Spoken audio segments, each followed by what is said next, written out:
4 unreleased Nirvana songs, 11 folk tracks recorded with Michael Stipe, a bitter public feud with Billy Corgan. According to those closest to Kurt Cobain, these weren't just possibilities.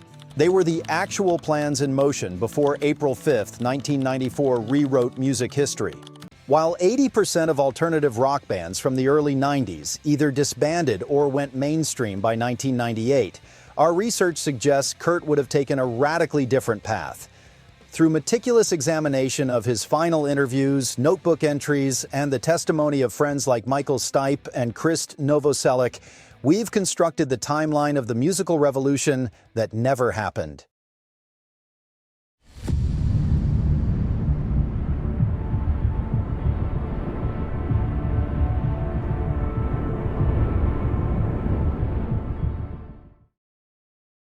Picture the scene.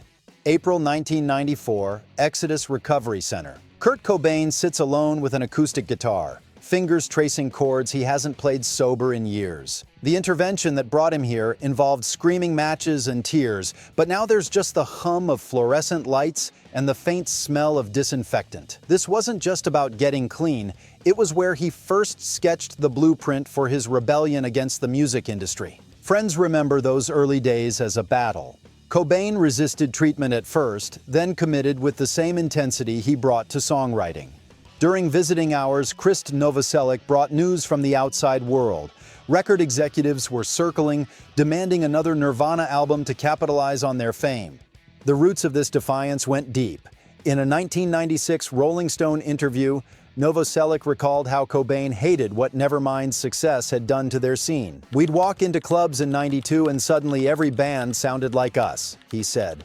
Kurt called it Mac-alternative, a prepackaged angst for mall kids. The numbers confirm this.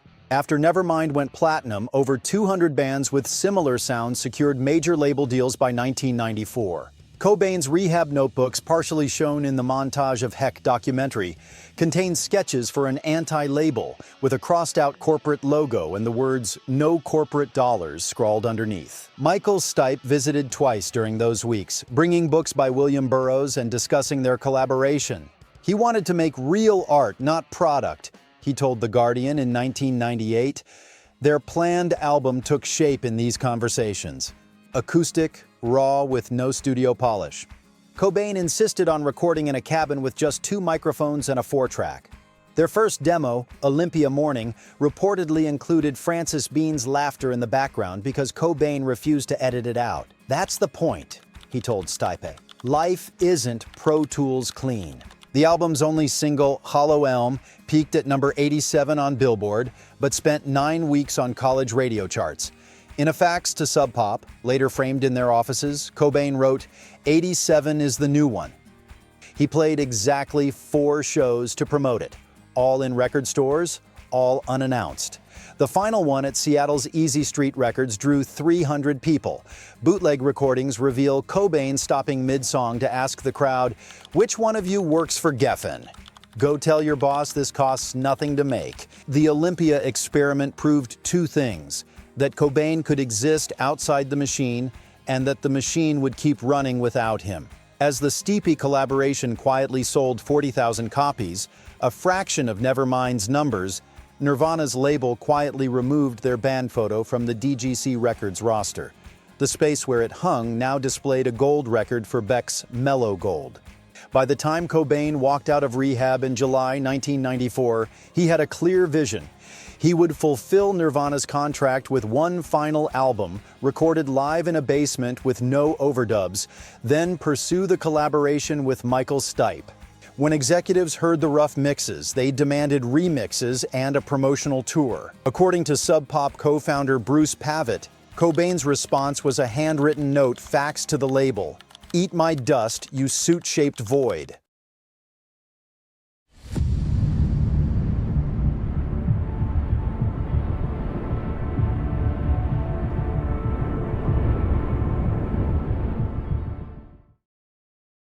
Imagine a single-story house in Olympia, late 1994, paperback books stacked on milk crates, a thrift store couch, and a partially unpacked suitcase near Cobain's mattress on the floor. The only luxury item in sight was a new child custody agreement, finalized after 3 months of court hearings, taped to the fridge next to Francis's crayon drawings. This was Kurt Cobain's headquarters for what friends called the Quiet Revolution.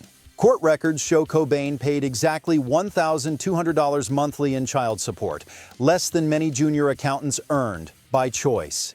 He'd liquidated all his investments except songwriting royalties. When DGC Records sent a $2.5 million contract for a Nirvana reunion tour, Cobain mailed it back with "Blood Money" scribbled across the signature line in red marker. That same afternoon, he recorded the demo for Industry Vampire using a Tascam 4-track borrowed from the local community radio station. His lyrics were intense. Drawn in his notebook, crossed out again and again, you can see the battle with the industry on the page. Pearl Jam's Vitalogy had just gone triple platinum that December, proving that raw recordings could still sell. Cobain kept the SoundScan printout pinned above his workstation, circling the sales figures with the note, "Proof." His acoustic demos from this period, mentioned in Charles Cross's 2006 biography, show a complete shift from distortion pedals to finger-picked melodies with themes of isolation and authenticity. 3 nights a week, Cobain drove his battered Volvo to Olympia's indie clubs with a handheld recorder. In a 1997 Spin interview, Sleater-Kinney's Corin Tucker recalled, "Kurt showed up at our 3rd show with a cassette recorder. He told us we were the future and major labels were the past." He recorded 7 local bands that winter, including Beat Happening and Unwound, paying for their studio time with money from licensing Come As You Are for a college textbook, an irony he reportedly acknowledged with a grimace. Meanwhile, Dave Grohl's Foo Fighters played their first arena show. Cobain sent a telegram reading simply, "Louder."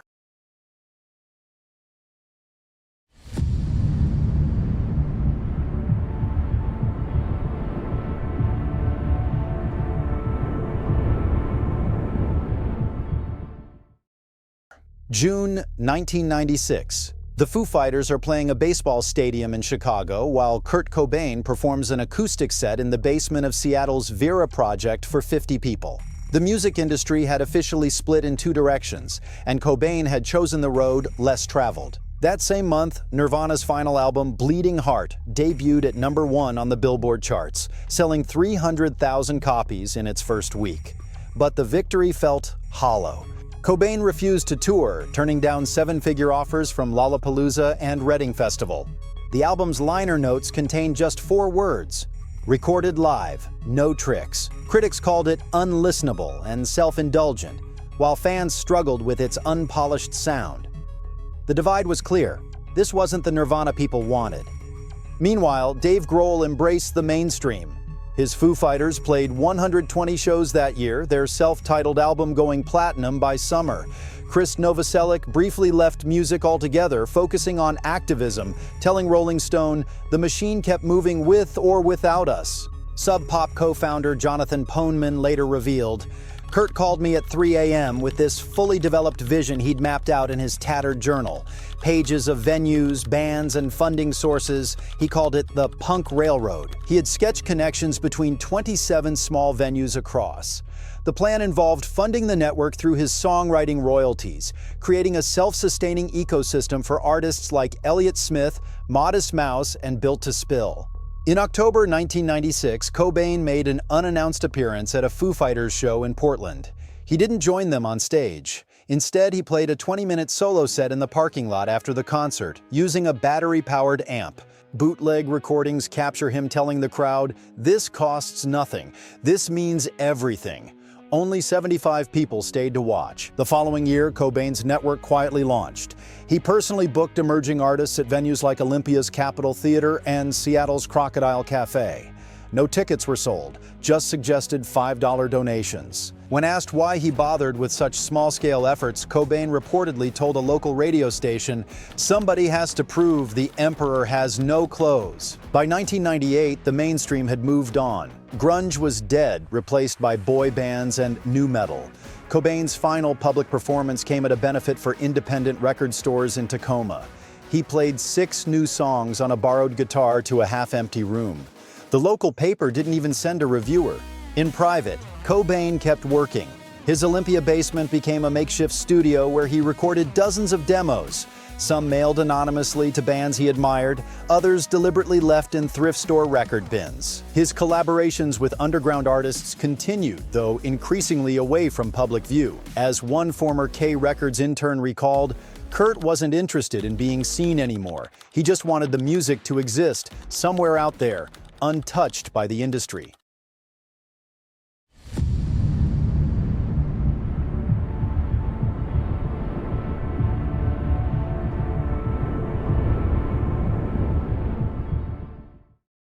December 1999.